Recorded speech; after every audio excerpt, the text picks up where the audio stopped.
एक बार भगवान गौतम बुद्ध अपने शिष्यों के साथ किसी पर्वतीय स्थल पर ठहरे थे। शाम के समय वह अपने एक शिष्य के साथ भ्रमण के लिए निकले। दोनों प्रकृति के मोहक दृश्य का आनंद ले रहे थे। विशाल और मजबूत चट्टान को देख शिष्य के भीतर उत्सुकता जगी।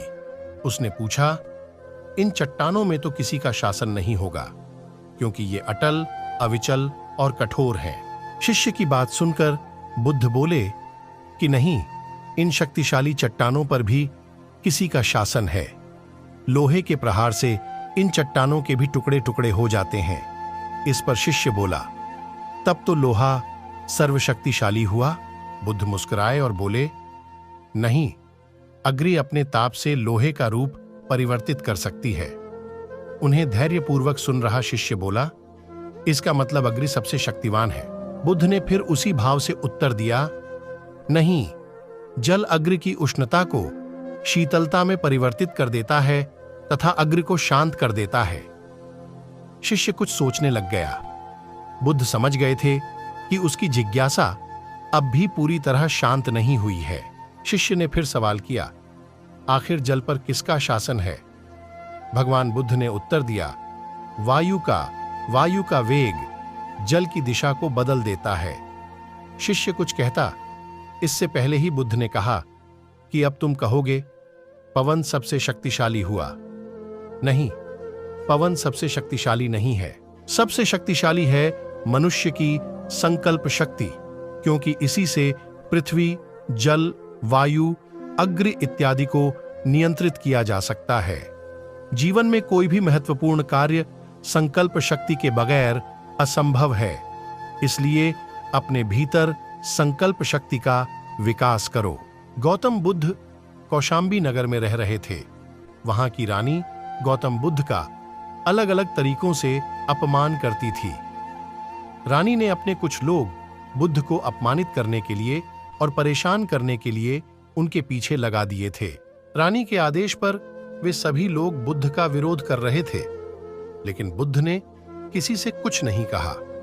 उस समय बुद्ध के साथ उनका एक शिष्य भी था।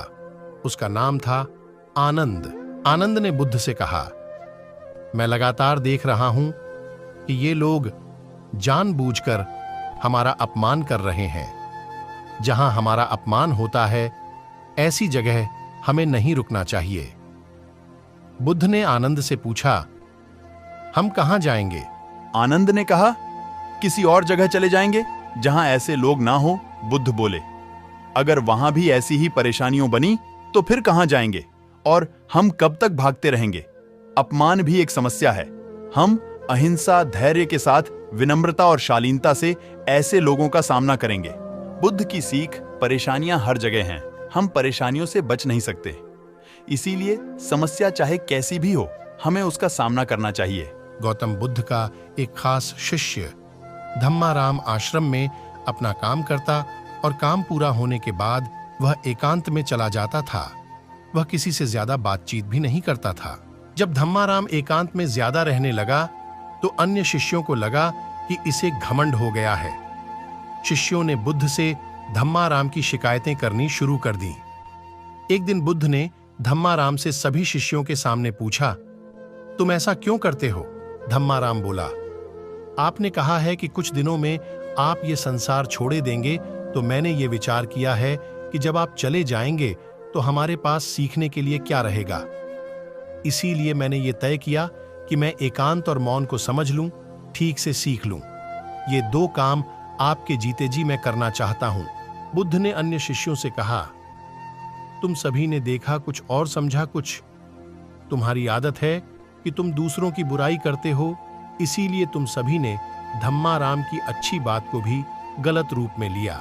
बुद्ध की सीख, हमें किसी व्यक्ति को ठीक से जाने बिना उसके बारे में कोई राय नहीं बनानी चाहिए।